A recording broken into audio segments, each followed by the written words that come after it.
Thanks for hanging in there. So I'm not going to talk about technology. I'm actually going to flip things on their head a little bit.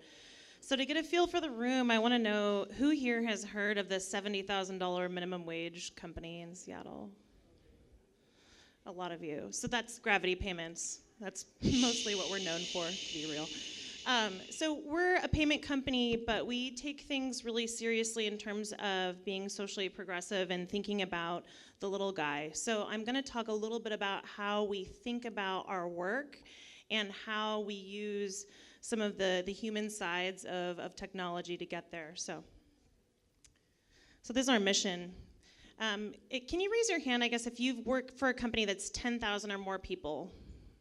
Okay, keep your hand raised, and then if you work for a company that's like 500 or more, 500 or less, everyone, keep your hands raised.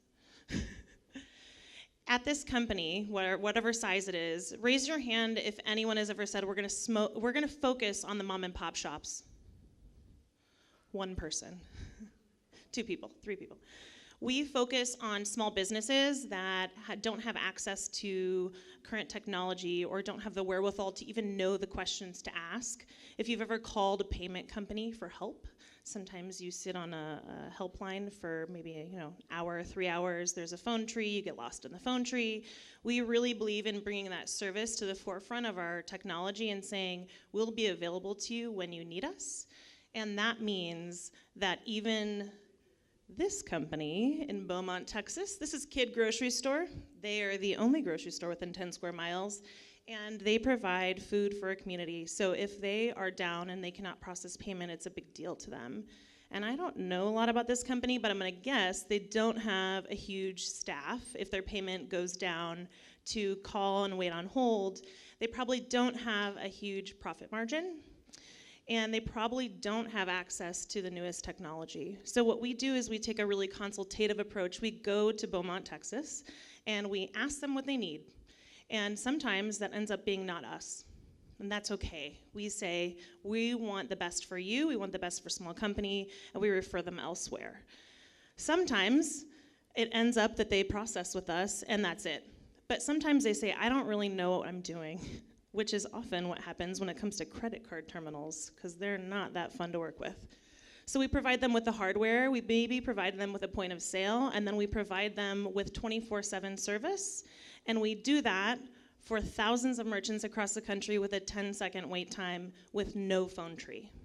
So it sounds like a little deal to you, but for a mom and pop shop that doesn't have the resources to sit and call and wait on hold, or maybe not be able to fund buying their next round of inventory if they don't get paid right away, it's a huge deal. So the problem with that is we have many merchants, and they are retail, they're grocery stores, they're bars, they're restaurants, they're farms, any sort of business you can think of, we represent that, and we want to represent everybody as best as we can. So we think a lot about what development we do in the engineering team. And sometimes that means we bite off more than we can chew. We also have a CEO, Dan Price, who's the $70,000 guy, and he loves to say he's awesome, in real life as well. And he'll say, yeah, be your own CEO, which is great, but then you end up with 1,000 self-led projects, and no one to be like, yeah, it's done.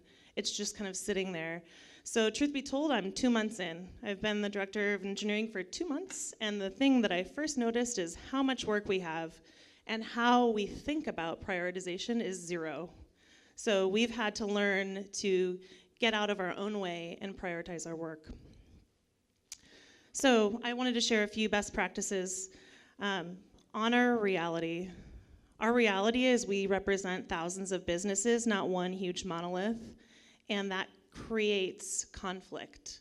And dealing with that conflict and facing that and working with teams to prioritize and understand what our businesses truly need has really helped us. And then also focusing on culture and people first and letting the technology follow. Part of me hates saying that because I'm in technology and I like to solve problems, but I found that we've got a lot of people and little process, and our technology relies on all of that. So we focused on our people and our process first, and our technology decisions have been better since we've done that. Also, we're hiring. So it says we're hiring for engineers and product managers, but I talked to my team advocates, HR person, and they said we're hiring for a bunch of other stuff too. So if you have questions, this is my email, jpeck@gravitypayments.com. We're looking for people that believe in the things we believe in and helping the little guy. That's really important to us. We don't just want any engineer, but please reach out to us if you feel like that aligns with the things that you think about day to day. So thank you.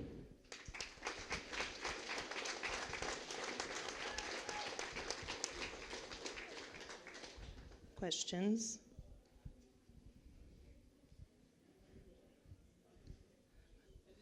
I was wondering what kind of technical stack you kind of work with. Yeah, so many is the answer to that. Because of our startup nature, we have a lot of different technology. We have a lot of different languages. We use AWS and Azure.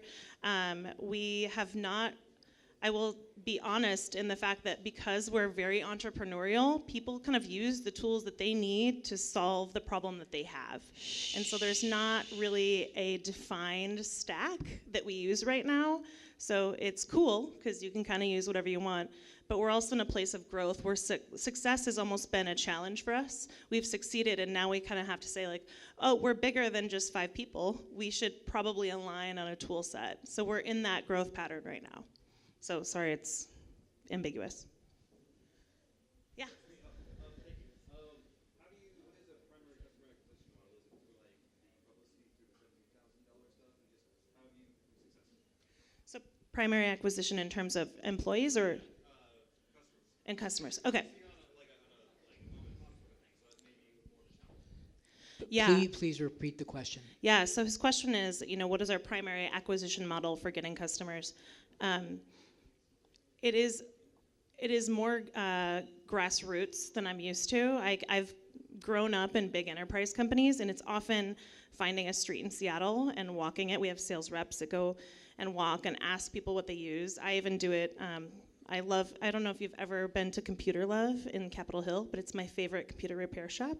And one time I took my computer there to get a new hard drive because I didn't feel like doing it.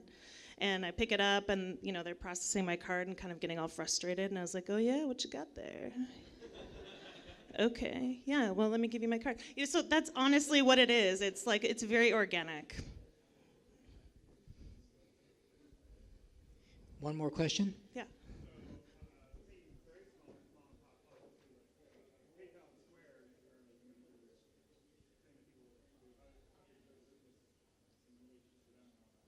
So the question was, mom and pop shops often know about PayPal and Square, and that's often what they use. How do we compare to that? Is that the...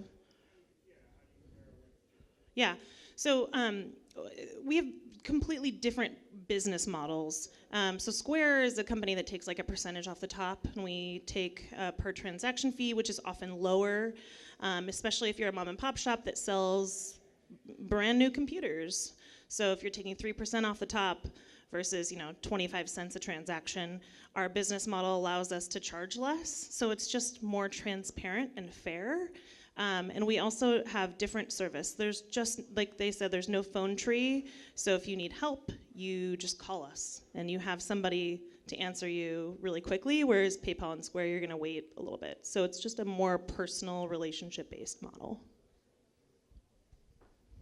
Thanks, guys.